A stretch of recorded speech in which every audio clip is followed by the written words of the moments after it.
হাইকোর্টের ঘাড়ে বন্দুক রেখে বাংলাদেশের সকল রাজনৈতিক দলের সমন্বয়ে যে তত্ত্বাবধায়ক সরকার ব্যবস্থা প্রতিষ্ঠিত হয়েছিল সেটা পরবর্তীতে বাতিল করা হয়।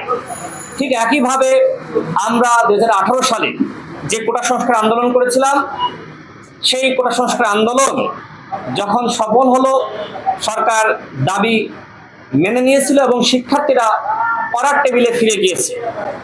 40তম বিসিএস থেকে এখন প্রথম এবং দ্বিতীয় শ্রেণীর চাকরিতে কোনো ধরনের কোটা বৈষম্য নাই। কিন্তু হঠাৎ করে যখন সরকারের দুটি প্রতিষ্ঠানের, বিশেষ করে সেনাবাহিনীর সাবেক একজন প্রধান এবং পুলিশ বাহিনীর সাবেক একজন প্রধান এই বেনজির এবং আজিজ ইস্যুতে বাংলাদেশ এবং আন্তর্জাতিক মহল যখন খুবই ব্যাপকভাবে তৎপর, তখন আমরা দেখতে পাচ্ছি যে একটি মীমাংসিত ইস্যু সামনে আনা হয়েছে এবং শিক্ষার্থীদেরকে উস্কে দেওয়া হয়েছে। আজকেও ঢাকা বিশ্ববিদ্যালয়ের শিক্ষার্থীরা আন্দোলন করেছে, রাজশাহী বিশ্ববিদ্যালয় আন্দোলন করেছে, জাহাঙ্গীরনগর বিশ্ববিদ্যালয় আন্দোলন করেছে। অর্থাৎ আমার কাছে এখন যেটি মনে হয় যে এখন এই শিক্ষার্থীদেরকে উস্কানোর একটি চক্রান্ত চলছে।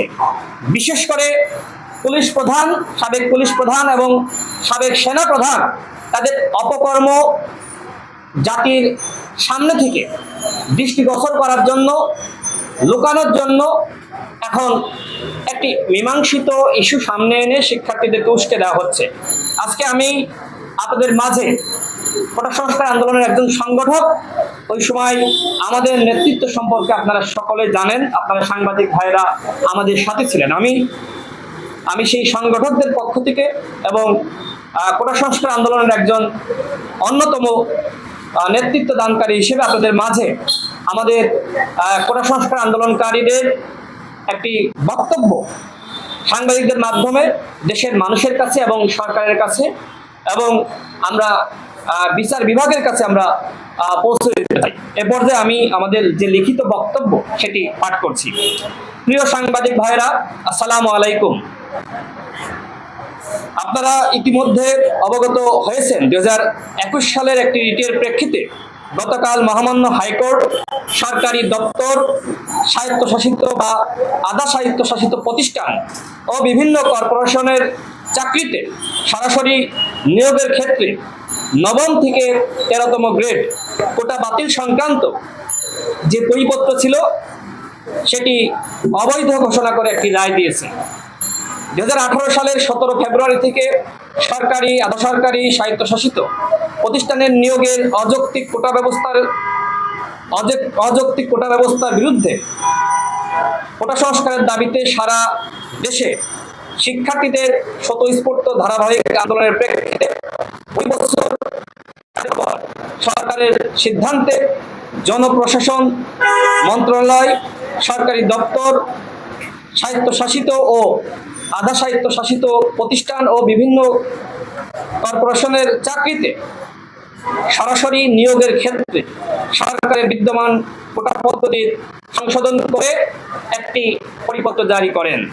সে সময় পরিপত্রে উল্লেখ করা হয় 9ম গ্রেড থেকে, অর্থাৎ যেটিকে আগে প্রথম শ্রেণী বলা হতো, এবং 10ম থেকে 13তম গ্রেডে যেটিকে আগে দ্বিতীয় শ্রেণী বলা হতো, পদে সরাসরি নিয়োগের ক্ষেত্রে মেধার ভিত্তিতে নিয়োগ দেওয়া হবে এবং 9ম গ্রেড যেটিকে আগে প্রথম শ্রেণী বলা হতো এবং 10ম থেকে 13তম গ্রেড পদে সরাসরি নিয়োগের ক্ষেত্রে বিদ্যমান কোটা পদ্ধতির বাতিল ঘোষণা করা হলো।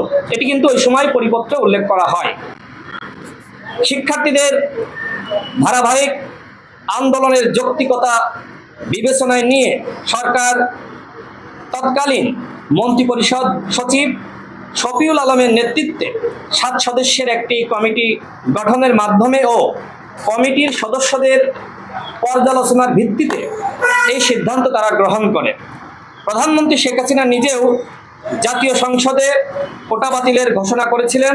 তাহলে কেন 2018 সালের একটি মীমাংসিত বিষয় নিয়ে আদালতের ঘাড়ে বন্দুক রেখে পরিস্থিতি উত্তপ্ত করার চেষ্টা করা হচ্ছে? শিক্ষার্থীদের আন্দোলনে আন্দোলনের দিকে ঠেলে দেওয়া হচ্ছে। কোটা সংস্কার আন্দোলন শেষে সাধারণ শিক্ষার্থীরা এখন পড়ার টেবিলে ফিরে গিয়েছে। এখন বিসিএস সহ সকল প্রথম ও দ্বিতীয় শ্রেণীর চাকরিতে মেধাবীরা সুযোগ পাচ্ছে, কিন্তু আন্দোলনের নেতৃত্ব দানকারী নেতৃবৃন্দ এখনো মিথ্যা ও হয়রানিমূলক মামলায় হাজিরা দিচ্ছে। গুরুতর আহতরা কষ্টে জীবনযাপন করছে। তারপরও আগামীর বাংলাদেশ বিনির্মাণে আমরা চাই মেধাবীরা রাষ্ট্র বিনির্মাণে এগিয়ে যাক। তাদেরকে এই সুযোগ থেকে বঞ্চিত করার ষড়যন্ত্র বাংলাদেশের প্রশাসন সহ বিভিন্ন পর্যায়ে মেধাশূন্য করার একটি চক্রান্ত বলে আমরা মনে করি। প্রকৃত চেতনা বৈষম্যহীন রাষ্ট্র গঠনের সাথে ষড়যন্ত্র বলে আমরা মনে করি। আমরা সংস্কার আন্দোলনের নেতৃত্ব দিয়েছি, তাদের পক্ষ থেকে হাইকোর্টের এই রায়কে আমরা ঘৃণা ভরে প্রত্যাখ্যান করছি। শিক্ষার্থী বন্ধুদের চলমান সাংঘাতিক রেখে অনতিবিলম্বে হাইকোর্টের এই রায় আপিল বিভাগের মাধ্যমে রাষ্ট্রপক্ষকে স্থগিত করার উদ্যোগ নেওয়ার আমরা আহ্বান জানাচ্ছি। প্রিয় সাংবাদিক ভাইরা, প্রিয় দেশবাসী, আপনারা জানেন যে আমরা যখন কোটা সংস্কার আন্দোলন করি তখন আমাদের অসংখ্য নেতৃবৃন্দকে হামলা মামলার শিকার হতে হয়েছে। আমাদের নামে এখনো পর্যন্ত সেই কোটা সংস্কার আন্দোলনের মামলা রয়েছে। আমাকে গ্রেফতার করা হয়েছিল, নির্যাতন করা হয়েছিল। ডাকসুর সাবেক ভিপি এবং কোটা সংস্কার আন্দোলনের ওই সময়কার যুগ্ম আহ্বায়ক নুরুল হক নূরকে 2018 সালের 30 জুন